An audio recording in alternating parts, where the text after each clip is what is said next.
రాజకీయ కక్ష సాధింపు మీదా నాదా?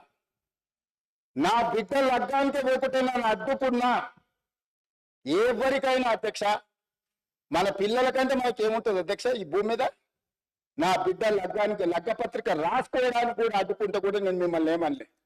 నేను పార్లమెంట్ సభ్యుడిగా ఉంటే, పార్టీ వర్కింగ్ ప్రెసిడెంట్గా ఉంటే, ఎవరో జర్నలిస్టు డ్రోన్లు ఎగరేసి వాళ్ళ విలాసవంతమైన బంగ్లాల వివరాలు తీసుకొచ్చి నాకు అందిస్తే వాటిని పత్రికలకు విడుదల చేసిన పాపానికి నన్ను అక్రమ కేసులు పెట్టి అదే చెర్లపల్లి జైల్లో డిటెన్షన్ సెల్లో పెట్టారు అధ్యక్ష. 16 రోజులు నిద్రలేని రాత్రులు గడిపిన పార్లమెంట్ సభ్యుడిగా, పార్టీ వర్కింగ్ ప్రెసిడెంట్గా అయినా నేను కక్ష చూపించలేదు అధ్యక్ష. నిజంగానే నేను కక్ష చూపించదలుచుకుంటే మీ కుటుంబంలో ఒక్కరు కూడా బయట ఉండరు అధ్యక్ష. అందరు చెర్లపల్లినే నేను ఎలా ఎన్నికల ముందు చెప్పినట్టు మీకు డబుల్ బెడ్రూమ్ ఇల్లు మీరు పేదలకు కట్టియలే, మీ గ్యారంటీ కట్టిస్తే మీ కుటుంబానికి డబుల్ బెడ్రూమ్ ఇల్లు అని చెప్పుంటే అధ్యక్ష. ఎన్నికల హామీలు అమలు చేయలేదంటుంది కదా అధ్యక్ష. ఎన్నికలప్పుడు ఈ హామీ కూడా ఇచ్చిన. ఆ కుటుంబానికి చెర్లపల్లి జైల్లో డబుల్ బెడ్రూమ్ కట్టిస్తా, కొడుకు కోడలు అల్లుడు బిడ్డ ఉంటే వేరే వేరే ఎందుకుంటారు, అందరిని కలిసి ఒకటే దగ్గర ఉండేటట్టు కట్టిస్తా. కానీ ఆ హామీ కూడా నేను అమలు చేయలే. ఎందుకంటే నేను విఘ్నత ప్రదర్శించాలనుకున్నా. ఈ అధికారం ప్రజలు ఇచ్చింది ప్రజల సంక్షేమం కోసం, తెలంగాణ రాష్ట్ర అభివృద్ధి కోసం, పారదర్శకమైన పరిపాలన అందించడం కోసం నాకు అధికారం ఇచ్చిండ్రు. ప్రజలు ఇంత పెద్ద అధికారాన్ని, ఇంత పెద్ద బాధ్యతను ఈ వయసులో నాకు అప్పచెప్పింది నా కోపం కోసమో, లేకపోతే నన్ను నా పట్ల వాళ్ళు వ్యవహరించిన విధంగానే వాళ్ళ పట్ల నేను వ్యవహరించడానికి ప్రజలు నాకు అధికారం ఇయ్యలేదని విచక్షణను ఉపయోగించి ఈ రోజు కూడా వాళ్ళ మీద ఇంతవరకు అక్రమ కేసులు పెట్టలేదు అధ్యక్ష. 4000 ఇస్తాం, జొన్నలకు 3050 ఇస్తాం. ఒక్కటన్ని ఇచ్చిండ్రా? బోనస్ బోగస్ కాలేదా? రాష్ట్రంలో రైతులు చూస్తలేరా? ఎటువడతాడు దబాయిస్తే అయిపోతుంది అధ్యక్ష. ఇంకా విచిత్రం, నాకు ఇంకా గమ్మత్ అనిపించింది ఆయన అధ్యక్ష. ఆయన ఏమైనా స్వాతంత్ర ఉద్యమం చేసి జైలుకి పోయింది అధ్యక్ష? ఏం చేసిపోయింది అధ్యక్ష జైలుకి? ఆయన ఏదో పెద్ద సానుభూతి. మేము పోలేదా జైలుకి? వరంగల్ జైలుకి నేను కూడా పోయిన తెలంగాణ ఉద్యమంలో. ఎస్ ఉన్నాం, అక్కడ బరాబర్ ఉన్నాం. మీరెందుకు పోయినరంటే నేను అడుగుతున్నా ఈరోజు.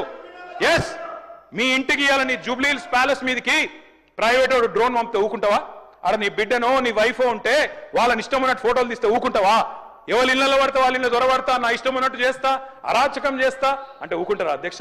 ఇది పద్ధతేనా అధ్యక్ష? అంటే మీ కాడికి వచ్చేవరకే కుటుంబాలు, మీ కాడి కొరకు వచ్చేవరకే భార్య పిల్లలు, వేరే వాళ్ళకి లేరా అధ్యక్ష భార్య పిల్లలు?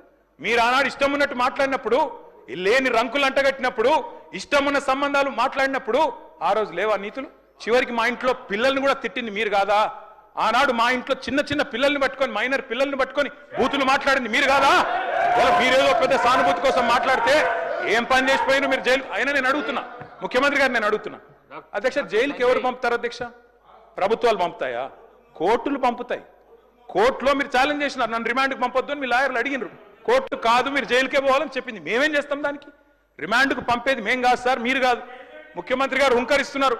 నేను అనుకుంటే అక్కడ ఎవరు మిగిలరు. నువ్వు ఏమనుకున్నా ఏం ఫరకు పడదు, నువ్వు ఏం చేసుకున్నా ఏం ఫరకు పడదు. నువ్వు అనుకుంటున్నావేమో పదవి శాశ్వతం, అధికారం శాశ్వతం. ఏది శాశ్వతం కాదు అధ్యక్ష. నేను కోరుతా ఉన్నా, ముఖ్యమంత్రికి అపరిమితమైన అధికారాలు ఉండవు. ముఖ్యమంత్రికి అపరిమితమైన అధికారాలు ఉండవు. ఎవరిని పడితే వారిని జైలుకు పంపే అధికారం ఉండదు, కోర్టులకు ఉంటది. నిన్ననే కోర్టు పాత్ర తీసుకున్నారు ఈ ముఖ్యమంత్రి గారు. ఇందాక గోవింద సినిమా చెప్పింది కదా, ఆ పాత్ర ఆయనకే సూట్ అవుతుంది అధ్యక్ష. ఎందుకంటే అప్పుడే లాయర్ అయిపోతాడు ఆయన, అప్పుడే జడ్జ్ అయిపోతాడు, అప్పుడే మళ్ళీ స్పీకర్. మీరు తీసుకునే నిర్ణయం వారు చెప్తారు, సుప్రీంకోర్టు తీసుకునే నిర్ణయం వారే చెప్తారు, ఉప ఎన్నికలు రావంటారు, ఎన్నికల కమిషన్ నిర్ణయాలు ఆయనే చెప్తారు అధ్యక్ష. మీ బహుపాత్రలు మీకే సూట్ అవుతుంది తప్ప. మీ కుటుంబంలో 2 కారుణ్య నియామకాలు, 4 మంత్రులు తీసుకున్న మీరు మాకొచ్చి ఇక్కడ నించోని నీతులు చెప్తారా? మీ నీతులు చెప్తే మేము వినాలా? కాబట్టి ఇప్పటికైనా మీ ఆలోచన విధానాన్ని మార్చుకోండి. మేం కక్ష సాధింపు రాజకీయాలకు పాల్పడడం లేదు. మేం కక్ష అంటూ సాధించడం మొదలు పెడితే మీరెవ్వరు ఇక్కడ ఉండరు. మీరు అందరు చెర్లపల్లిలో, చెంచడుగూడలో ఉండేవాళ్ళు. మీరు ఆనాడు కృష్ణమాదిగని వదలలే, రవిప్రకాష్ని వదలలే, రేవంత్ రెడ్డిని వదలలే, కనిపించిన ఎవరిని వదలలే. ఈ రోజు మీరు వెనుకేసుకొచ్చిన ఎవరైతే జర్నలిస్ట్ అనే ముసుగుదొడిగి మీరు పోయి కలిసి వచ్చిండ్రో, ఎస్సీ ఎస్టీ కేసు పెట్టి మీరు జైలు వేస్తే ఆ అమ్మాయికి కూడా అడ్వకేట్ని పెట్టి బెయిల్ ఇప్పించింది నేను. ఇవాళ మీరు మీ దగ్గర అక్రమ సంపాదన ఉందని చెప్పి అబద్ధాలు ప్రచారం చేసి ఈ ప్రభుత్వాన్ని బద్నాం చేయాలని నోటికొచ్చింది మాట్లాడితే ఎట్లా అధ్యక్ష? ఇప్పటికైనా 10 సంవత్సరాలు మీరు చేసిన అప్పులకు తప్పులకు తెలంగాణ రాష్ట్రం శిక్ష అనుభవిస్తుంది. ముఖ్యమంత్రి గారికి ఇంత ఫ్రస్ట్రేషన్ పనికిరాదు. రిప్లై ఇవ్వడానికి వారు జీవితంలో మాకు ఇప్పుడు కాదు అధ్యక్ష, 2009 నుంచి చెప్తున్నాడు ఆయన. నేను ఆడ కూర్చుంటా అన్నాడు, కూర్చున్నాక కూల్ కావాలి కదా అధ్యక్ష. మరి ఇప్పుడు ఎందుకింత ఫ్రస్ట్రేషను, ఎందుకింత నిస్పృహ, ఎందుకింత ఆవేశము మాకైతే అర్థం కావట్లేదు అధ్యక్ష. ఈ ముఖ్యమంత్రి గారిలో ఒక అపరిచితుడు ఉన్నాడు అధ్యక్ష. ఎందుకంటే బయట చెప్తాడు అధ్యక్ష, మొన్న రవీంద్ర భారతిలా మనల్ని ఎవడు నమ్మతలేడు, మనకు అప్పు ఉడతలేదు, ఎవడు నమ్మతలేడు, దివాలా తీసామని బయట చెప్తాడు. ఇక్కడికి వచ్చామో 1,58,000 కోట్లు అప్పు చేసినా రొమ్ము విరుచుకొని చెప్తున్నారు. మాకు అర్థం కావట్లేదు అధ్యక్ష. ఆయన కరెక్టా, ఈయన కరెక్టా, రాము రెమోనా, ఎవరు కరెక్టో తెలుస్తలేదు అధ్యక్ష.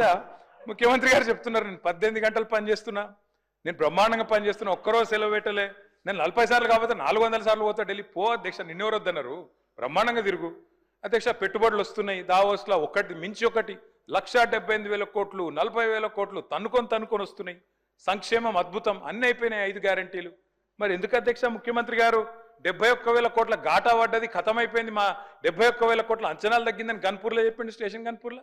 ఎందుకే అంటున్నా అధ్యక్ష నేను, ఓదికేమో పైసలు లేవంటారు అధ్యక్ష, ఉద్యోగులకు డిఏలకు పైసలు లేవు, 6 గ్యారంటీలకు పైసలు లేవు, తులం బంగారంకు పైసలు లేవు. కానీ మళ్ళీ ఇదే ముఖ్యమంత్రి గారు ఏం చేస్తారు అధ్యక్ష, బ్రహ్మాండంగా ఫ్యూచర్ సిటీ హెచ్ఎండిఏకు 20,000 కోట్లతోని టెండర్లు, జిహెచ్ఎంసీలో 7,000 కోట్ల టెండర్లు, వాటర్ వర్క్స్ లో 14,000 కోట్ల టెండర్లు, కొడంగల్ లిఫ్ట్ ఇరిగేషన్ లో 4,400 కోట్ల టెండర్లు, ఫ్యూచర్ సిటీలో 6 లైన్ల మెయిన్ రోడ్డు, 2 వైపులా 2 సర్వీస్ లైన్లు, మొత్తం 10 లైన్లు, 5,000 కోట్లు, మూసీ సుందరీకరణ 1,50,000 కోట్లు. ఇన్నిటికి పైసలు ఉన్నాయి కానీ 6 గ్యారంటీలకు పైసలు లేవు, తులం బంగారం పైసలు లేవు, మహిళలకు ఇచ్చేందుకు 2,500 లేవు. దేనికి పైసలు లేవు అధ్యక్ష? రుణమాఫీ అధ్యక్ష. నాకు ఒకటి అర్థం కావట్లేదు అధ్యక్ష. రుణమాఫీ అంటే నేను ముఖ్యమంత్రి గారిని సూటిగా అడుగుతాను.